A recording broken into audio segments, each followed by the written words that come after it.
I had a How can bunch I of help you? questions. I had a bunch of questions. Especially जो हमारे clients हैं, उनसे बहुत Mm-hmm. सारे सवाल आ रहे हैं regarding the process and regarding कि हम कैसे हमारा framework क्या है and what Mm-hmm. are the benefits. Mm-hmm. So firstly, thank you so much कि आपने time दिया. Uh, No worries. Thank you. yes. तो firstly, the biggest question for them is India is actual में होता क्या है? Okay. NDRs is basically हम लोग ऑस्ट्रेलिया में से कहते हैं national disability insurance scheme, but this is not actually insurance. Like हम लोग इंश्योरेंस के बारे में बात करते हैं, हमें लगता है oh it's some kind of insurance, but it's not. ये बेसिकली ऑस्ट्रेलियन गवर्नमेंट का इनिशिएटिव है उन लोगों के लिए जो डिसेबल है. डिसेबल लोग वो होते हैं जो किसी तरीके से दूसरों पर डिपेंड है, चाहे वो मेंटली डिसेबल है चाहे फिजिकली डिसेबल है. तो उन लोगों को गवर्नमेंट से फंडिंग मिलती है, और उस फंडिंग, वो जो फंडिंग होती है उस फंडिंग को वो यूज करते हैं. It's not like they get a money in their account, but this is like a electronic money. तो इस जो इनको फंडिंग मिलती है वो फंडिंग वो सर्विसेज के लिए यूज करते हैं, और जो सर्विस प्रोवाइडर है वो डायरेक्टली फंडिंग क्लेम करते हैं. तो सर्विसेज जैसे बहुत सारी सर्विसेज होती है जो स्पेशली डिसेबल लोगों को डे टू डे लाइफ में चाहिए होती हैं. मनी वाइज उनको डिसेबिलिटी पेंशन मिलती है and that is enough for them. But उनको जो ये फंडिंग मिलती है ये उनको सर्विसेज के लिए मिलती है. जैसे उनको केयर टेकर चाहिए होता है, 1-to-1 सपोर्ट चाहिए होता है.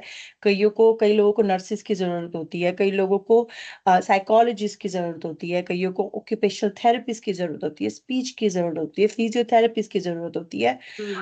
They not able to maintain their daily life. तो उनको डेली लाइफ मेंटेन करने के लिए cooking prep, meal prep, even basic things like shower और बेसिक वेरी बेसिक एक्टिविटी के लिए भी उनको हेल्प चाहिए होती है.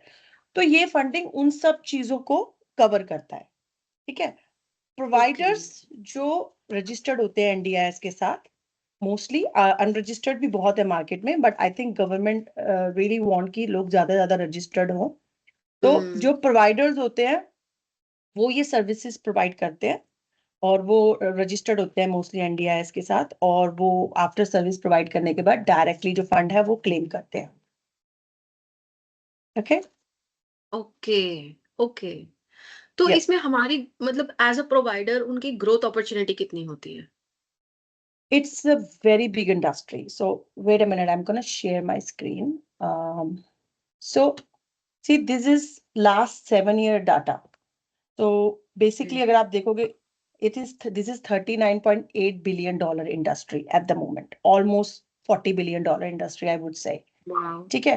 2020 में ये $21 billion की इंडस्ट्री थी. ओके. अगले 6 सालों में, अभी 25 में, ये ऑलमोस्ट $40 बिलियन की इंडस्ट्री बन चुकी है, जो कि यू कैन सी की ऑलमोस्ट डबल है. ठीक है.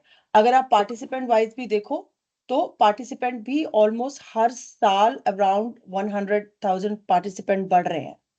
तो काफी काफी सारे पार्टिसिपेंट जो पर ईयर बढ़ रहे हैं. ग्रोथ, फंडिंग की जो ग्रोथ है हर साल +14 +13, मतलब हर साल अबव पर +10% जो ग्रोथ है फंडिंग की वो बढ़ रही है. तो इससे पता लग रहा है कि मार्केट में डेफिनेटली इसकी रिक्वायरमेंट बहुत ज्यादा है. और अगर देखा जाए तो नेक्स्ट 2026 के हिसाब से ये अभी 8 से 9% और फंडिंग बढ़ेगी. तो यू कैन कैलकुलेट कि अभी 40 बिलियन ऑलमोस्ट है, तो 8 से 9% और बढ़ेगी, तो अगले साल तक कितनी बड़ी बिग इंडस्ट्री बन जाएगी. और ऑस्ट्रेलिया जैसी मार्केट में जहाँ पे इतनी पॉपुलेशन है नहीं, this is a very big industry. Absolutely. Hmm. तो सो इस इंडस्ट्री के लिए फिर कौन एलिजिबल होता है? कोई एलिजिबिलिटी, भी अप्लाई कर सकता है? हाँ, पार्टिसिपेंट वाइज तो बेसिकली उनके पास एक प्रॉपर ऑस्ट्रेलियन सिटीजन होने चाहिए. ठीक है. परमानेंट रेसिडेंस होने चाहिए, प्लस उनके पास एक प्रूफ होना चाहिए. जब वो एलिजिबिलिटी के लिए एप्लीकेशन डाल रहे हैं तो उनके पास एक प्रूफ होना चाहिए कि उनकी डिसेबिलिटी क्या है. ठीक है. प्रोवाइडर के लिए it doesn't matter, as long as they have work right in Australia, they are eligible for this. Permanent residence, PR और सिटीजन ये तो अप्लाई कर सकते हैं, पर अगर somebody has full time work right, they also can apply. पर इसमें क्या होता है कि जो प्रोवाइडर्स होते हैं उनकी एलिजिबिलिटी क्वालिफिकेशन वाइज है, बट क्योंकि डिफरेंट सर्विसेज हैं. इट्स नॉट लाइक कि एक सर्विस प्रोवाइडर प्रोवाइड कर रहा है, तो सर्विसेज के हिसाब से कई सर्विसेज ऐसी हैं जिसमें कोई क्वालिफिकेशन की जरूरत नहीं है, anyone can apply. Okay. But mostly जो इसकी जो सबसे पॉपुलर क्वालिफिकेशंस है वो है registered nurse, PCA, support worker, any kind of support worker, care related qualification, जैसे इंडिविजुअल केयर हो गया, एज केयर हो गया, डिसेबिलिटी सपोर्ट वर्कर हो गया, और कोई भी ऐसी क्वालिफिकेशन जिसमें केयर रिलेटेड हो, doesn't matter certificate 3 and certificate 4, ये बड़ी पॉपुलर है, जो ऑलमोस्ट 60-70% सर्विसेज दे सकते हैं ये इस क्वालिफिकेशन के लोग। पर उसके अलावा साइकोलॉजिस्ट अप्लाई कर सकते हैं, it's a very good funding for psychologist. Occupational therapy must, बहुत अच्छी अपॉर्चुनिटी ऑक्यूपेशनल थेरेपीज के लिए। स्पीच ऑटिज्म को डिटेक्ट करते हैं स्पीच पैथोलॉजिस्ट, तो उनके लिए बहुत अच्छी अपॉर्चुनिटी है। उसके अलावा लाइक बेसिकली बिल्डर्स कर सकते हैं, इसमें होम मॉडिफिकेशन का भी बहुत ज्यादा काम है। इलेक्ट्रीशियन, बहुत सारी जो रियल स्टेट के लोग इसमें कर सकते हैं, क्योंकि इसमें स्पेशल डिसेबिलिटी अकोमोडेशन का बिजनेस है, तो वो भी रियल स्टेट के लोग भी इसमें जंप कर सकते हैं। तो ये बहुत लोगों के लिए अपॉर्चुनिटी है, काफी बड़ी अपॉर्चुनिटी है। ओके, सिर्फ या मेडिकली इट्स सीमित नहीं है। नहीं नहीं, केयर और related hmm. Services, even cleaners, gardeners, हर हाँ। कोई जिनको क्लीनिंग गार्डनिंग आती है, they can also apply for registration, get the registration, and they can provide a service as well. उनके लिए भी बहुत अच्छी सर्विस है अगर कोई क्लीनिंग कंपनी चला रहा है। ठीक है। ओके। हाँ, ओके। उसके अलावा अगर बहुत सी सर्विसेज ऐसी है, जैसे if somebody wants to take client out, कि अगर कोई हम्म। पार्टिसिपेंट डिसेबल पर्सन को है कि मुझे हर हफ्ते डॉक्टर की अपॉइंटमेंट है या साइकोलॉजी कोई भी अपॉइंटमेंट है XYZ, मुझे ट्रांसपोर्ट सर्विस चाहिए, तो कोई भी हम्म। जिसके पास ड्राइविंग लाइसेंस है ऑस्ट्रेलिया का प्रोवाइड कर सकता है service, and okay. Easily 172 dollar per hour बना सकता है, प्लस ओके। जो ट्रांसपोर्ट का जो खर्चा है वो अलग से। आ, अगर क्लाइंट को जस्ट सर्विस चाहिए कि उसको शॉपिंग पे जाना है हर हफ्ते या एक आउटिंग के लिए जाना है, तो इसके लिए कोई क्वालिफिकेशन की जरूरत नहीं है। कोई भी जिसका पुलिस चेक है, ऑस्ट्रेलिया का क्रिमिनल रिकॉर्ड नहीं है, ड्राइविंग लाइसेंस है, they can provide this service without any qualification, okay. And easily can earn $400 to $500 for one from one okay. Shift. Okay. And जो अभी आप पेमेंट बोल रहे हो, ये ऑन एन एवरेज सो एक सर्विस प्रोवाइडर एक्सपेक्ट कर सकता है वीकली, मंथली, या हाउ इज दैट? हाँ जी, तो ये मैं आपको अपनी स्क्रीन शेयर कर रही हूँ, if you can see my screen. तो यस। इसमें क्या होता है कि हम लोग ऑस्ट्रेलिया में 40 आवर्स मिनिमम वर्किंग होते हैं लोग ज्यादातर। तो एग्जाम्पल, अगर आप प्रोवाइडर हो और आप 40 आवर्स एक हफ्ते में काम कर रहे हो, तो आप बेसिकली अगर आप एक अच्छी पोस्ट पे भी हो तो भी आप मैक्सिमम आप 80, 70, 90 का पैकेज भी ले रहे हो, 6 फिगर भी ले रहे हो, तब भी you are making less than like around $2 or $3,000, maximum $2,500 per week. ठीक है, टैक्स वगैरह कट के। ओके। पर ओके। अगर आप रजिस्टर प्रोवाइडर बनते हो और आप यही सर्विसेज आप सपोज आप 40 आवर्स काम कर रहे हो, सपोर्ट वर्कर की सिंपल पीसीए रिलेटेड या simple support worker related services आप दे रहे हो, तो पर वीक इसका वीकडे का रेट है $70.23 पर आवर। तो आप एक हफ्ते में सिर्फ 40 आवर काम करके, जो कि आपका नॉर्मल एक ह्यूमन की एवरेज है, हम लोग एज ए ह्यूमन 40 आवर्स हफ्ते में काम कर सकते हैं, तो एज ए ह्यूमन हम yes. Easily $2,800 to $3,000 one week में कमा बना सकते हैं। ठीक है, ओके। अगर आप अपना नॉर्मल अपना काम करो, उसके बाद अगर आप सपोर्ट वर्कर रखते हो, अगर आपको 40 आवर से ज्यादा क्लाइंट मिल रहा है, आपको 80 आवर मिल रहा है, 40 आवर आप खुद कर रहे हो, 40 आवर आप सपोर्ट वर्कर को दे रहे हो, तो आप सीधा सीधा एक हफ्ते में 4,500 से 5,000 बना रहे हो ओनली वन वीक में। ठीक है। अगर ओके। आपको, हाँ, अगर आपको कोई क्लाइंट मिल गया जो आपको मिक्स एंड मैच शिफ्ट दे रहा है, आपको सैटरडे संडे भी दे रहा है और वीकडे में टोटल 40 आवर्स मिला के, मतलब वीकडे और वीकेंड मिला के दे रहा है, तो आपका आराम से $3,100 बनता है एक हफ्ते का। अगर आप ओके। नाइट में भी सपोर्ट दे रहे हो तब भी आपका 3,200 3,100 के करीब बनता है। अगर आपको क्लाइंट ने परमानेंट सैटरडे की शिफ्ट दी हुई है और उसके साथ साथ और भी शिफ्ट दी हुई है वीकडे की, तो आपका ऑन एन एवरेज $4,000 बन रहा है, अगर आपको सैटरडे की शिफ्ट भी मिल रही है, क्योंकि सैटरडे का रेट होता है $98.83 आवर। ठीक है। ओके। अगर आप संडे को काम कर रहे हो, अगर आपको आपका क्लाइंट संडे की शिफ्ट दे रहा है और suppose Monday to Thursday shift दे रहा है और एक संडे की शिफ्ट दे रहा है, तो आपका ऑन एन एवरेज आपका 57 5,000 के करीब बन जाता है इजीली। एक हफ्ते का। हम्म। और पब्लिक हॉलीडेज का तो रेट ही बहुत हाई है, $156। यस। और ये मैं वो नहीं कह रही कि आपको रजिस्टर्ड नर्स होना चाहिए, रजिस्टर्ड नर्स के तो वे टू मच रेट है। ये आपका ओके। नॉर्मल, अगर आप एज ए सपोर्ट वर्कर, आपने कोई एज केयर की पढ़ाई की हुई है, कोई भी आपने हम्म। क्वालिफिकेशन की है, ये उनके रेट है। It's very like, okay. या और ये आपका बहुत मिनिमम अमाउंट है जो एक ह्यूमन बॉडी एक 40 आवर्स काम कर सकती है। अगर आप चार और आपके पास क्लाइंट है, आपके पास और अच्छे क्लाइंट है जो आपको और काम दे रहे हैं, आप वर्कर्स हायर कर सकते हो। उनको जो भी उनकी 35 36 जो भी $32 पर आवर आप उनको दे सकते हो। और इन रिटर्न आप उसमें अपना एज एजेंसी कमीशन अच्छा बना सकते हो। तो it's a very good business if somebody know how to do it. Okay. हाँ, So this is more with just 40 hours, they can earn this much. But when they only increase their 40 hours. clients, so hmm when they increase their clients, their उनकी ये profit फिर बढ़ 40 जाएगी। Hours मैं replace कर रही हूँ। कोई भी इंसान जो वर्क कर रहा है ऑस्ट्रेलिया में 5 दिन 40 घंटे काम हम्म। कर रहा है, उसके वर्क से मैं रिप्लेस कर रही हूँ। कि अगर वो अपने ओके। वर्क को रिप्लेस करके जॉब में छोड़ के अगर बिजनेस में, इस इंडिया के बिजनेस में आता है, तो जो आवर्स वो अपने जॉब में दे रहा है उसी आवर्स से वो इतना बना सकता है So they'll make India more में। than what they're हाँ, making हाँ, actually. हाँ। Okay. अगर आप पीसीए की बात करो तो PCA I think 3000 something after tax monthly बनाते हैं, $3,000 to $4,000। पर सेम रेट वही पीसीए अपने क्लाइंट्स ढूंढ के 40 आवर्स काम करके अपने आप इजीली 4000 3000 35 पर वीक बना सकते हैं। तो 4 गुना Okay. ज्यादा आप बना रहे हो इस हाँ, बिजनेस में। correct. या Correct. So ऐसी बिजनेस के लिए कितने क्लाइंट्स चाहिए? देखो, आप स्टार्ट कर सकते हो 2-3 क्लाइंट से।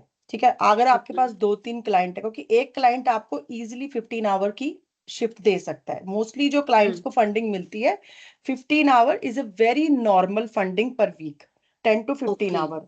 ठीक है, आप 3 क्लाइंट्स आपको मिल जाते हैं सिर्फ, उसके बाद आप अपनी हम्म। जॉब छोड़ सकते हो। अगर कोई रिस्क हम्म। नहीं लेना चाहता, they want to leave their job, तो आप मिनिमम 3 क्लाइंट से या इवन एक क्लाइंट से भी स्टार्ट कर सकते हो। इट डजेंट मैटर, आप एक क्लाइंट से भी बिजनेस स्टार्ट कर सकते हो। But I am telling you, like अगर आप really want to leave your full time job and earn more, तो 3 क्लाइंट से आप जॉब से 2 गुना 3 गुना ज्यादा बनाओगे। ओके। हम्म सो ऐसे जैसे क्लाइंट्स हो गए और फिर बिजनेस सेटअप हो रहा है, तो उनको फिर एक फॉर्मल ऑफिस सेटअप करने की जरूरत पड़ेगी ना? नहीं, फिलहाल कोई जरूरत नहीं है। और personally okay. I would suggest कि जब तक आपके पास गुड नंबर ऑफ क्लाइंट्स नहीं हो जाते, तब तक they don't need to set up a office. ठीक है, if they want okay. To, if they have budget they can, but it's not necessary. Even मैंने कई लोग देखे हैं जिनके पास 35-50 क्लाइंट्स है and they still don't have a office. ठीक है, क्योंकि ओके। ये मोस्टली काम सारा अगर आप एज ए एजेंसी कर रहे हो तो आपका ऑनलाइन ही हो रहा है। उसके लिए हम लोग हम्म। सीआरएम भी ऑफर करते हैं। तो अगर आपके पास एक अच्छा सीआरएम सिस्टम है जिसमें आपका सारा कुछ शिफ्ट मैनेज हो रहा है, इनवॉइस मैनेज हो रही है, तो आपको तो हम्म। वैसे भी कम्युनिकेशन आपका बहुत इजी हो जाएगा अपने स्टाफ के साथ, अपने क्लाइंटों के साथ, क्लाइंट्स के साथ। तो इसमें आपको ऑफिस की इतनी जरूरत नहीं है, ऐसा कुछ नेसेसरी कोई रिक्वायरमेंट नहीं है कि आपके पास ऑफिस होना ही चाहिए। हाँ, अगर आपका ओके। बजट है you can. You can. Okay. Okay. या but I am talking about basically support. अभी हम लोग जो बात कर रहे हैं, हम सपोर्ट वर्कर या केयर रिलेटेड सर्विसेज की बात कर रहे हैं। हाँ, ऑफ कोर्स अगर कोई थेरेपी रिलेटेड बिजनेस स्टार्ट करना चाहता है या सपोर्ट कोऑर्डिनेशन रिलेटेड स्टार्ट करना चाहते हैं, तो I think it's better if they have office. Okay. So depending on the services, then they can हाँ, choose to whether having an office or not having हाँ, an office. That even in the budget. For therapist also it's not required, but I Hmm. Think it's better, क्योंकि therapist को then client के घर जाने की जरूरत नहीं है। Client can come to their office and Right. They can have like a private space over there. Private space. Yes. Yeah, yeah. But as long as they have a good number of clients, if they have 1 or 2, 3 clients, they also can manage without office. Right. Yeah. So इतना सबको setup करने का जो process होता है फिर is it too challenging, is it too long? No, actually हम लोग एलजीएस प्रोवाइडर में हम लोग वही प्रोवाइड करते हैं, स्टार्टिंग से लेके एंड टू एंड सारी सर्विसेज प्रोवाइड करते हैं। हम लोग रजिस्ट्रेशन करवाते हैं क्लाइंट का। हम उसके बाद क्लाइंट को ऑडिट प्रिपरेशन देते हैं, तो मेक श्योर उनका ऑडिट ना फेल हो। हम ऑडिट पास गारंटी देते हैं। तो मेक श्योर कि आपको अगर क्लाइंट हमारे साथ जाता है तो उनको कोई टेंशन लेने की जरूरत नहीं है। Documents are fully customised. तो एंड टू एंड जितना भी 1 महीने का प्रोसेस होता है रजिस्ट्रेशन का, वो हम बहुत ईजी बना देते हैं ताकि क्लाइंट को कोई प्रॉब्लम ना आए। और इजीली, अभी तक हमारे इतने क्लाइंट्स हैं, किसी को कोई प्रॉब्लम नहीं आई, they done their registration process very easily and they are very happy with it. And honestly it's not a hard process, जितना लोगों को लगता है कि भाई ओ माय गॉड ऑडिट होना है, ये सब होना है, it's not a big deal. As long as Okay. They know what to do, it's fine, they don't need to worry Hmm. About it. ठीक है। दूसरी चीज की, once the business is done, once the audit is done, registration process is done, they can even before that they can start a business. तो हम उसमें Okay. Onboarding का support भी देते हैं, ऑनबोर्डिंग के सारे डॉक्यूमेंट्स देते हैं, उनको पहला क्लाइंट कैसे ऑनबोर्ड करना है उसकी सारी नॉलेज मिलती है। और ऑनेस्टली सावरी, जब कोई पहला क्लाइंट ऑनबोर्ड कर लेता है और उसको Hmm. सर्विस दे देता है, तो उसको आगे 100 क्लाइंट ऑनबोर्ड करना it's not a challenge.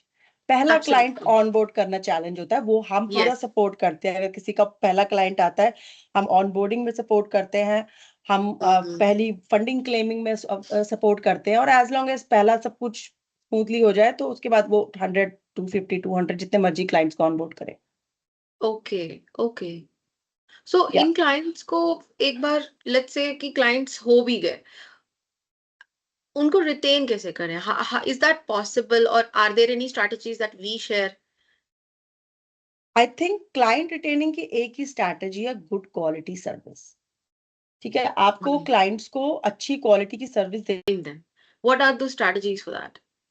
I think सबसे अच्छी स्ट्रैटेजी यही है कि आप गुड क्वालिटी सर्विस दो, क्योंकि आप जब एक क्लाइंट से मिलते हो, आप सिर्फ उससे क्लाइंट से नहीं मिलते, आप उसकी पूरी केयर टीम से मिलते हो।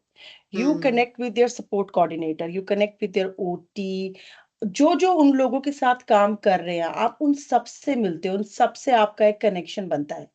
तो अगर आप अपनी सर्विसेज में अच्छे हो, तो आपको क्लाइंट ढूंढने नहीं पड़ेंगे, आपको खुद ही डायरेक्ट आपके पास रेफरल्स आएंगे। क्योंकि I work as a support coordinator, मुझे पता है कि अगर मेरे क्लाइंट को कोई कंपनी अच्छी सर्विस दे रही है और मेरा क्लाइंट बहुत हैप्पी है, तो देर इज 190% चांस कि मैं अपने आगे 10 क्लाइंट भी उनको ही रेफर करूंगी। ठीक है। तो इस बिजनेस का सिर्फ एक ही फॉर्मूला है कि आप क्लाइंट्स जो आपके पार्टिसिपेंट हैं, आप उनको पूरा 100% सर्विस दो, उनको बहुत अच्छे से उनकी केयर करो।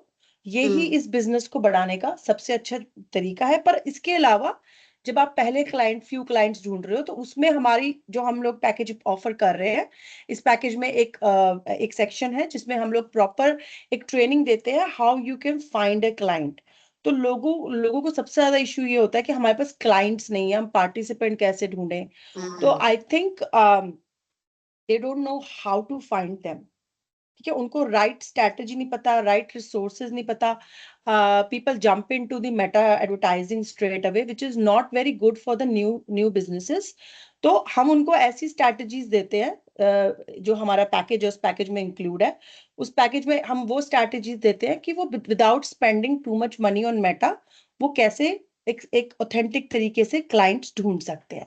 और ऑनेस्टली जितने लोगों को ट्रेनिंग मिली है, they already working on it, and जो भी अच्छे से काम कर रहे हैं। आई थिंक रिसेंटली मेरी एक क्लाइंट ने लास्ट 3 मंथ्स में 4 क्लाइंट्स को ऑनबोर्ड कर लिया है without spending a single money on Meta. तो ये एक राइट स्ट्रैटेजी होनी बहुत जरूरी है, और जो हम लोग प्रोवाइड करते हैं, because we are expert in this industry. Okay. या So we've been talking back and forth about the entire process, कैसा सब कुछ होता है and all of that. But इस process में is it possible कि हम एक बड़ा empire खड़ा कर पाए? You know? Of course, why not. ऐसे जैसे मैंने आपको बताया कि आप, अगर आप खुद कैलकुलेशन करो, आप 40 आवर्स अगर आप काम कर रहे हो, तो आप 3,000 टू बिटवीन 3,000 टू 4,000 आप पर वीक बना सकते हो। ठीक है। Hmm. आप इमेजिन करो, आप 40 आवर्स में आपके सपोज 3 क्लाइंट हैं जिनको आप 40 आवर्स की सर्विस दे रहे हो, अलग अलग टाइम पे 3 क्लाइंट्स को। यही अगर आप अपने बिजनेस को बढ़ा के अच्छे से करके, अगर आप यही 50 या 60 क्लाइंट्स तक पहुंच जाते हो, जो कि इट्स नॉट इम्पॉसिबल। ठीक है। Hmm. उसमें आप बहुत इजीली इस बिजनेस को $1 million $multi-million बिजनेस बना सकते हो। And I am telling you how. अगर किसी कंपनी के पास अकाउंट, मान लो आपके पास 20 क्लाइंट्स है, ठीक है। तो Hmm. It's Hmm. Not like कि वो क्लाइंट्स आपके पास केयर सर्विसेज के लिए आए हैं, इट्स नॉट लाइक कि आप उनको केयर सर्विसेज प्रोवाइड करो। हर Right. क्लाइंट के पास एसटीए की फंडिंग होती है 5 से 28 दिन की। आप उनको एसटीए ऑफर करो। STA is short term accommodation, it is like a like I would say like a holiday for a client. ठीक है, ओके अगर अगर आप एज ए प्रोवाइडर आपके पास 20 क्लाइंट्स है, आप अपने क्लाइंट्स को बोलो कि let's go next week, let's go Blue Mountain, ठीक है, हम लोग ब्लू माउंटेन जा रहे हैं नेक्स्ट वीक 2 दिन के लिए, आपके 20 क्लाइंट्स में ये न्यूज फैला दो, आप उनको पूरा सबको बता दो कि हम 2 दिन के लिए नेक्स्ट मंथ ब्लू माउंटेन जा रहे हैं, whoever wants to go they can come with us, ठीक है। अब उसमें आप क्या करोगे कि आप ऑब्वियसली सबके पास फंडिंग होती है थोड़ी या ज्यादा, सबके पास एक रेस्पाइट, इसको रेस्पाइट भी बोलते हैं एसटीए को, सबके पास ये रेस्पाइट आउटिंग की फंडिंग होती है। तो आप जब उनको ऑफर ओके करोगे, एटलीस्ट 20 क्लाइंट है, 5 क्लाइंट कहेंगे yes it's not hard, 5 clients easily कहेंगे कि हमें जाना है, तो आप एक क्लाइंट से अगर आप वीकडे पे किसी दिन लेके जा रहे हो 24 आवर्स का आप 2100 ऑलमोस्ट $2200 बना रहे हो। Wait a minute, I am sharing my screen. So okay ये एसटीए की फंडिंग है, ठीक है। एसटीए अगर आप वीकडे के दिन किसी क्लाइंट को लेके जा रहे हो, एक क्लाइंट से आप 2200 के करीब बना रहे हो, ऑब्वियसली ये 1-to-1 क्लाइंट है, 1-to-2, 1-to-3 and 1-to-4-5 rates are different, but still अगर आप एक क्लाइंट से इतना बना रहे हो तो आप हर महीने एक रेस्पाइट चलाओ, हर 2-3 महीने में एक रेस्पाइट चलाओ, उससे आप इजिली 10-20,000 बना सकते हो। अगर आपके पास ओके अच्छे, और अगर आपके पास अच्छे नंबर्स ऑफ क्लाइंट है, इट्स नॉट कि आप रेस्पाइट ऑफर करो, आप ग्रुप एक्टिविटीज ऑफर कर सकते हो। तो ग्रुप एक्टिविटीज में क्या होता है कि इट्स आप कुछ भी प्लान कर लो, you can think about anything, okay let's go for a walk, let's do art and craft. तो आप अपने क्लाइंट्स ओके को कह सकते हो कि हम लोग आर्ट एंड क्राफ्ट करते हैं हर महीने, लेट्स सी वेंसडे हम लोग 2 घंटे के लिए आर्ट एंड क्राफ्ट करते हैं। अगर आपके पास 20-30 क्लाइंट है तो उसमें से डेफिनेटली काफी नंबर ऑफ क्लाइंट इंटरेस्टेड होंगे, प्लस आप एडवर्टाइजमेंट कर सकते हो तो बाहर से भी आपको क्लाइंट आएंगे जो आर्ट एंड क्राफ्ट, यस बहुत सारे क्लाइंट्स एक्टिविटीज में इंटरेस्टेड होते हैं। आप कोई भी एक्टिविटी यस रन कर सकते हो और उससे अच्छा खासा आप एक बजट बना सकते हो। 2 घंटे 1 घंटे में आप 5 क्लाइंट से $1000 तक बना सकते हो, 800 से $1000। आप कोई भी ग्रुप एक्टिविटी प्लान कर सकते हो, आप जिम की एक्टिविटी प्लान कर सकते हो, आप फिजिकल एक्टिविटी प्लान कर सकते हो, आप स्पोर्ट्स एक्टिविटी प्लान कर सकते हो, आप कोई क्रिएटिविटी एक्टिविटी प्लान कर सकते हो, आप even board game, story telling, pizza night, कुछ भी जो क्लाइंट्स को कुछ डेवलपमेंट स्किल्स एक्टिविटी हो या फन एक्टिविटी हो, कुछ भी एक्टिविटी आप प्लान कर सकते हो। और उन्हीं ओके 30 क्लाइंट से आप अपना बिजनेस डबल अप कर सकते हो अलग अलग चीजें प्लान करके। सो इट्स नॉट कि अगर आप किसी क्लाइंट को 1-to-1 सपोर्ट दे रहे हो आप उनको 1-to-1 ही दोगे, आप और भी बतेरे सपोर्ट ऑफर कर सकते हो, और भी बहुत सारी चीज ऑफर कर सकते हो आप उनको। तो इससे ओके इसमें $multi-million banana business it's not a big deal honestly. Okay okay well या thank you so much for answering all our questions. No worries, all good all good, Yes, thank you so much Sabri, and you have a thank great you. day. You Bye. as well, Ashmi. Thank you. Bye bye.